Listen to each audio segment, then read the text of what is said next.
सीधे आपको लेकर चलते हैं। दिल्ली से जैनेंद्र कुमार हमारे साथ मौजूद है और दिल्ली से ही अभिषेक उपाध्याय भी इस वक्त हमारे साथ मौजूद हैं। पहले जैनेंद्र का रुख करते हैं। जैनेंद्र, कंफ्यूजन यहां पर क्या है? भर्तृहरि महताब 7वीं बार लगातार चुनकर आए हैं और ऐसे में विपक्ष की तरफ से प्रोटेम स्पीकर को लेकर ही जो पोस्चरिंग की जा रही है उसके मायने क्या?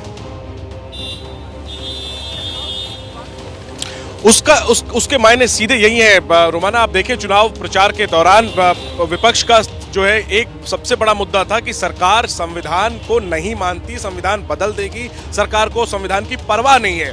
अब चुनाव के बाद विपक्ष उसी नैरेटिव को बरकरार रखना चाहता है और सबसे पहला मुद्दा हाथ लगा है प्रोटेम स्पीकर का, जिसमें परंपरा के मुताबिक 8 बार के सांसद के सुरेश को मौका मिलना चाहिए था, लेकिन भर्तृहरि महताब को मिला। सरकार की अपनी दलील है, विपक्ष की अपनी दलील है, लेकिन विपक्ष को एक और मौका मिल गया है ये कहने का कि सरकार परंपरा की इज्जत नहीं करती। और यही वजह है कि इस मुद्दे पर विरोध दर्ज कराने के लिए पीठासीन पैनल जो बनाया गया है प्रोटेम स्पीकर की मदद के लिए, उसमें 3 इंडिया गठबंधन के वरिष्ठ सांसदों को शामिल किया गया था। तीनों ने इसका बहिष्कार करने का फैसला किया है और इसके साथ ही लोकसभा के पहले ही दिन विपक्ष के सारे जो सांसद हैं वो अब से थोड़ी देर में संसद भवन परिसर के अंदर गांधी और अंबेडकर मूर्ति के पास इकट्ठे होने वाले हैं। हाथों में संविधान की कॉपी होगी उनके और वो वहां से एक संदेश देने की कोशिश करेंगे कि सरकार संविधान विरोधी है, विपक्ष संविधान का संरक्षक है। तो ये कुल मिलाकर के विपक्ष की तरफ से घेरेबंदी सरकार की चुनाव के पहले भी करने की कोशिश की गई और उसका फायदा यह मिला कि इस बार विपक्ष मजबूत है, तो उसी नैरेटिव को आगे बढ़ाने की कोशिश और कहीं ना कहीं ये अवसर एक बार फिर से सरकार की तरफ से ही दिया गया है, क्योंकि विपक्ष के हमारे जो सोर्सेज हैं वो ये कह रहे हैं कि प्रोटेम स्पीकर तो सिर्फ शपथ दिलाने के लिए होता है, फिर सरकार ने इतनी तंगदिली क्यों दिखाई? जी, तो कुल मिलाकर ये पहले सत्र की पहली चुनौती है और इस चुनौती को सरकार कैसे पार करेगी इस पर भी हमारी नजर है। इस बीच में अभिषेक उपाध्याय का रुख करूं उससे पहले एक और बड़ी खबर आपको बताते हैं। आज से 18वीं लोकसभा का पहले सत्र का आगाज होने जा रहा है। सुबह 11 बजे से लोकसभा की कार्यवाही शुरू होगी। सांसद भर्तृहरि महताब, जिन्होंने प्रोटेम स्पीकर की शपथ ले ली है, अभी अभी मैंने आपको तस्वीरें भी दिखाई। राष्ट्रपति भवन में राष्ट्रपति महोदया ने भर्तृहरि महताब को प्रोटेम स्पीकर के तौर पर शपथ दिला दी है और थोड़ी ही देर में ये संसद सत्र की शुरुआत से पहले अभी तक की जो परंपरा रही है, प्रधानमंत्री नरेंद्र मोदी जब संसद में दाखिल हो रहे होते हैं तो वहां मौजूद मीडिया कर्मियों को संबोधित करते हैं, तो उसका भी इंतजार है। कुछ ही देर में प्रधानमंत्री नरेंद्र मोदी मीडिया को भी संबोधित करेंगे। लेकिन कुल मिलाकर आज के दिन सियासी पारा हाई है। परंपरा के अनुसार सबसे वरिष्ठ सांसद नियुक्त किए जाते हैं। कोड़ीकेनेल सुरेश का टर्न बनता है, उनकी बारी आती है।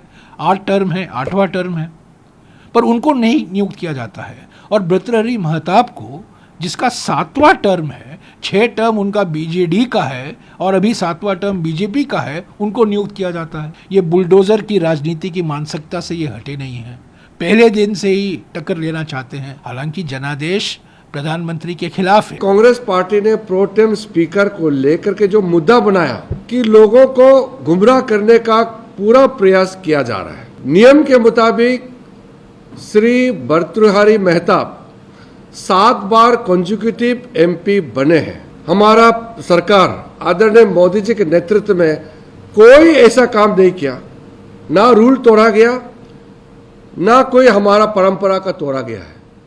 ये इनसिक्योरिटी क्यों है भारतीय जनता पार्टी के अंदर? मैं तो सिर्फ इतना कहूंगा, सीधे 8 टर्म के श्री सुरेश को प्रोटेम स्पीकर बनाया जाना चाहिए था। आपका तर्क बेबुनियाद है संसदीय कार्य मंत्री जी, परंपराओं के खिलाफ है और दर्शाता है लोकतंत्र नहीं, आपको लोकतंत्र में तानाशाही चाहिए। किरण रिजिजू साहब जो हमारे पार्लियामेंट्री अफेयर्स मिनिस्टर हैं, एसटी कम्युनिटी से आते हैं, उनको नीचा दिखाने के लिए जिस प्रकार का ये प्रयत्न किया जा रहा है, कुलछित प्रयत्न कांग्रेस पार्टी द्वारा, the 18th Lok Sabha is not going to pardon the Congress party.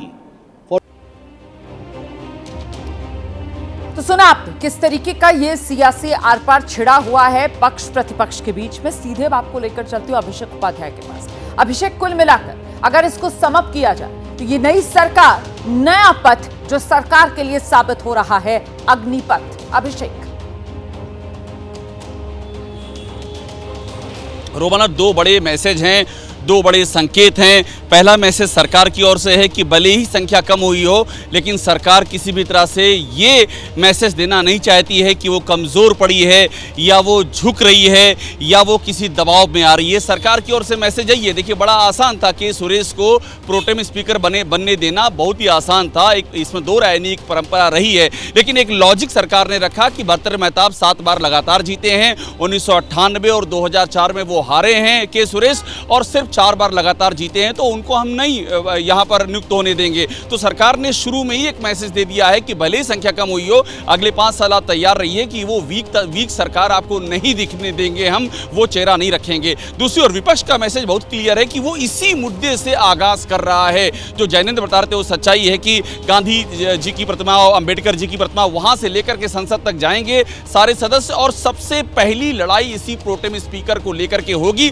और इसमें दलित एंगल भी आ गया है कि के सुरेश को इस वजह से नहीं अपॉइंट किया जा रहा है, और संसद में बाकायदा इसको लेकर के पहला, और देखिए एक बड़ा असहयोग भी कर दिया है। जो राष्ट्रपति ने नियुक्त किया था विपक्ष के सदस्यों को सहयोग करने के लिए वोट टेकिंग में, उन सब ने इसका बहिष्कार कर दिया है। तो अब दोनों ओर से मैसेज क्लियर है। सरकार की ओर से क्लियर है कि वो कोई भी कमजोर चेहरा नहीं दिखाने को तैयार है, और विपक्ष की ओर से भी क्लियर है कि वो पुरजोर तरीके से पहले ही दिन से अपनी ताकत का परिचय देगा। रोमाना, बिल्कुल, आप जिस बात का जिक्र कर रहे हैं, मुझे लगता है जरा एक बार फिर से जैनेंद्र का रुख करते हैं। जैनेंद्र, अगर यहां पर विपक्ष की तरफ से वो एससी फैक्टर को प्ले अप करने की कोशिश की जा रही है, तो जवाब में सत्ता पक्ष की तरफ से भी तो एसटी वाला फैक्टर लेकर आया जा रहा है ना। तो कुल मिलाकर डाल डाल पात पात, और यही लोकसभा में कार्यवाही के दौरान भी मिजाज देखने के लिए मिलेगा। पक्ष और प्रतिपक्ष के बीच बिल्कुल बराबरी और आर पार वाला मामला। जैनेंद्र,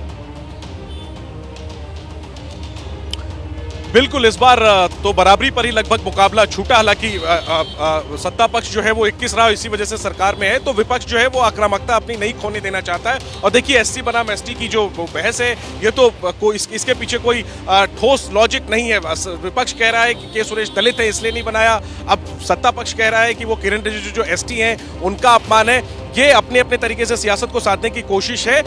विपक्ष को भी पता है कि हल्ला हंगामा से कोई लाभ नहीं मिलने वाला। प्रोटेम स्पीकर तो वही होंगे जो सत्ता पक्ष चाहेगा, लेकिन इन सबके जरिए अपनी अपनी मैसेजिंग की कोशिश है। अभिषेक जी बिल्कुल ठीक कह रहे थे कि सत्ता पक्ष अपनी तरफ से दिखाना चाहता है कि वो बिल्कुल मजबूत है और अपने फैसले जो है वो लागू करना जानता है। विपक्ष के पास इस बार संख्या है तो उसके तेवर ज्यादा तल्ख हैं। अहम बात यह है कि जो इस खटास के माहौल में 18वीं लोकसभा का पहला दिन जो है वो शुरू हो रहा है, ये बेहतर माहौल हो सकता था। इसके लिए शायद सत्ता पक्ष की तरफ से भी बेहतर कोशिश हो सकती थी। मैंने के सुरेश से पूछा कि क्या सत्ता पक्ष की तरफ से, सरकार की तरफ से आपसे कोई सिर्फ बात की, आपको मनाने की, समझाने की कोशिश? उन्होंने कहा नहीं, सिर्फ एक चिट्ठी आई थी कि आपको पीठासीन पैनल में शामिल किया जा रहा है। तो शायद अगर सत्ता पक्ष की तरफ से ये एक पहल की जाती, शायद विपक्ष भी थोड़ी नरमी दिखाता, तो आज एक बेहतर माहौल में जो नई लोकसभा चुनी गई है उसका पहला दिन हम देखते हैं। लेकिन साफ तौर पर पहले ही दिन सत्ता पक्ष और विपक्ष के बीच आर पार का माहौल है। जी, और प्रोटेम स्पीकर पे यह हाल है अभिषेक उपाध्याय, ऐसे में तो तय माना जाए कि आने वाले समय में स्पीकर को लेकर अब ये तनातनी यकीनन और बढ़ेगी।